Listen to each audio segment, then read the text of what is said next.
Thunderbolt! Let's do Volume 3. Doggie and Soul of Gold.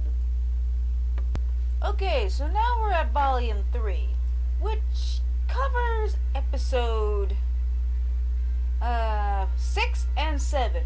You know what's silly is when I was looking up the home releases for DVD and Blu-ray, they're like about $50, at least on CD Japan, just for 2 episodes, a booklet and a soundtrack and interviews, pretty much the bonuses. I just think that's, and you have to wait months for these things to be released, and the episodes themselves on the internet were released 2 weeks time, so it's kind of frustrating, especially when it's a show I don't think I'd want to watch again. I don't think it's memorable, my lips, but I don't know, it just too much wasted potential. But anyways, we're gonna do let's do 6 and 7. So now we're at the obligatory saint versus powerful enemy, the God Warriors, 7 God Warriors. Basically, episode 6 starts off, we go into the Yggdrasil after we open up the way. And, Andreas is what I'm going to call him. It's like, hey guys, come in. Because, he's that type of guy who likes to see that, well, this is going to be fun. So I want to see how this all turns out. He just treats everyone like a plaything, like you are. And then he also strengthens the God Warriors, the 7 God Warriors. It gives them a little crystal. I think Odin's sapphire. Is it called a sapphire? I don't remember. It's this little stone. I didn't look back, so it's a little stone that powers them up, so he saves. But this is the Gold Saints we're talking about here. And this is the God Warriors we're also talking about here. And this is 12 episodes. So if we're fighting the Gold Saints, then we're fighting the strongest saints. And they didn't. I'll tell you in a minute. So they go, the Gold Saints and Leafia, they go in a tree. They notice there are 7 chambers of Yggdrasil. And of course they have the Norse names, and I can't really remember all of them. Like Jotunheim, Alfheim, Helheim, Nilfheim, Jagheim. I don't remember, but so we split. The good guys split, go their separate ways, because that's what we gotta do. We gotta split, leave someone behind, let someone have their own fight. So, if I recall, who ends up with who? Okay, so here's a little retract. I forgot my words already. See, I get my rest, I get time, I look over my last review, and I don't really improve, do I? But anyways, so we have Heracles and Aldebaran, Doko and Udagard.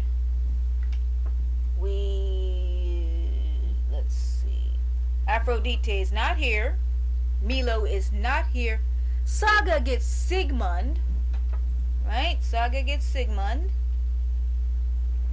Shaka gets Balder. Of course, Ionia gets Frody. A good rivalry since the first episode. So I gotta take him on again, Sigmund. Yeah, I already said Sigmund.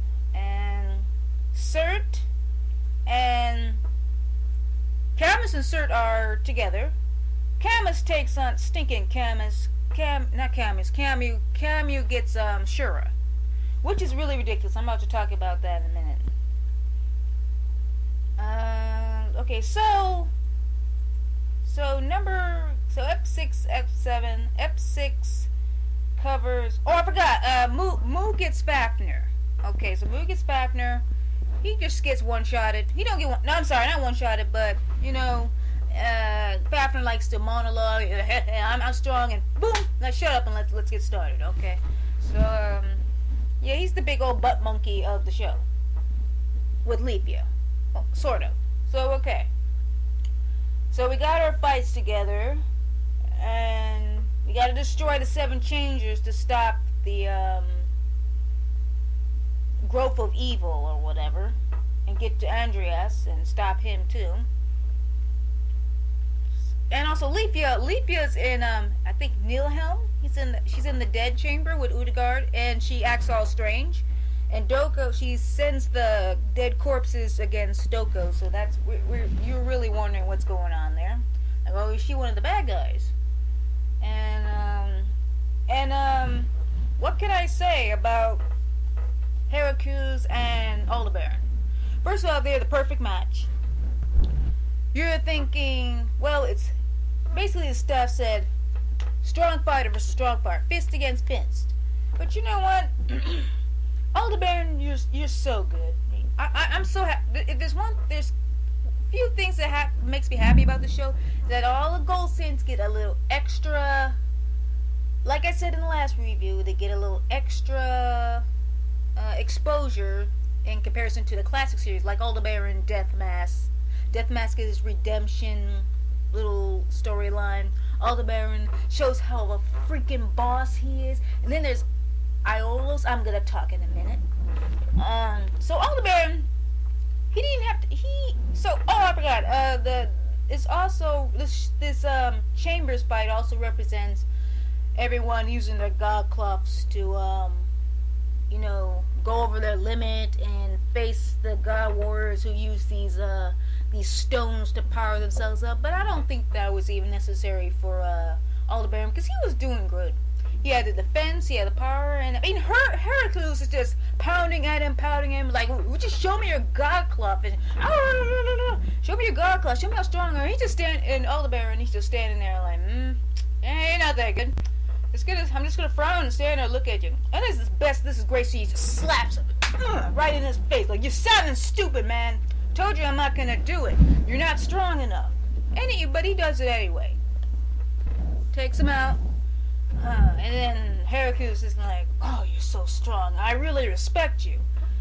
And also what happens here is, since the Gold Saints are tasked to destroy the chambers, there's each chamber has a little stone-like core. They gotta break those and destroy the chambers.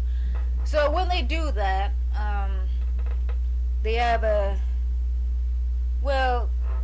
they get captured because the god cloth ends up wearing them down. So Taurus, Aldebaran, he defeats Heracles, whatever.